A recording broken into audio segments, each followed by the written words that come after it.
लोक आहोत या ठिकाणी अयोध्येच्या नगरीमध्ये छत्रपती शिवाजी महाराज जयघोष होतोय, अभिमान वाटतंय. तर आपण कसं काय कसं सुचलं काय सांगाल? मी मालेगावचा निवडणूक प्रमुख आहे आणि आपल्या सगळ्यांना आपण सगळे भारतीय जनता पार्टी आणि संघाचे स्वयंसेवक आपल्या महाराष्ट्रासाठी फेब्रुवारीचा पहिला पंधरवडा हा आपल्यासाठी या रामलल्लाच्या दर्शनासाठी आपल्या राष्ट्रीय धोरणासाठी आणि आमचा नंबर हा 15-16 फेब्रुवारीला लागला. आता त्यावेळेस आम्ही असं ट्रेनने येणार होतो, मात्र एक लक्षात आलं की 18 तारखेला आम्ही इथं पोहोचणार, दर्शन घेणार आणि परत 19ला निघणार. म्हणजे आमचा प्रवास हा 19 तारखेला रेल्वेत होणार. मग आम्ही ही वर्षानुवर्ष माझं मंडळ, एकता मंडळ, भारतीय जनता पार्टीच्या वतीने मी जवळपास 34 वर्षापासून शिवजयंती उत्सव हा मोठ्या उत्साहात साजरा करत असतो.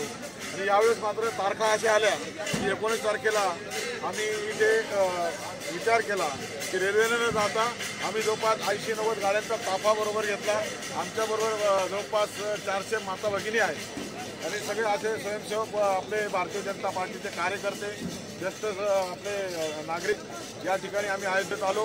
आणि आज 19 तारखेला जे कार्य आम्ही दरवर्षी आपल्या महाराष्ट्रामध्ये आमच्या मालेगावमध्ये करतो, आज तेच कार्य आमचं न चुकता आम्ही शिवजयंती खंडित होऊ दिली नाही. आम्ही ही अयोध्येत साजरी केली. आणि आणखी त्याच्यातून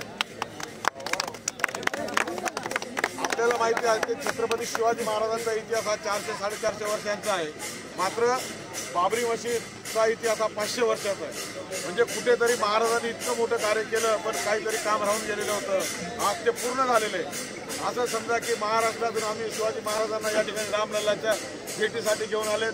रामलल्लाच्या भेटीसाठी महाराष्ट्र या ठिकाणी आपण बघितलं असेल, महाराजांनी रामलल्लाच्या आशीर्वादाने जी आमची मालेगाव तशी शिवजयंती साजरी होती त्यापेक्षा यात सगळ्यात महत्वाचं आणखी काय असेल तर योगी आदित्यनाथांनी गेल्या 20 दिवसापूर्वी एक आवाहन केलं होतं सर्वच, म्हणजे युपी उत्तर प्रदेशात नाही तर भारतीय जनतेला त्यांनी आवाहन केलं होतं की छत्रपती शिवाजी महाराज हे फक्त महाराष्ट्रापुरते मर्यादित नसून छत्रपती शिवाजी महाराज हे राष्ट्रपुरुष आहेत आणि त्यांची जयंती ही राष्ट्रीय सण म्हणून साजरी केली जावी अशा पद्धतीचं आवाहन त्यांनी केलं.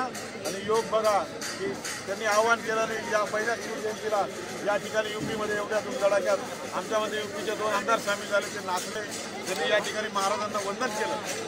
ही आमच्यासाठी मोठी समाधानाची बाब आहे.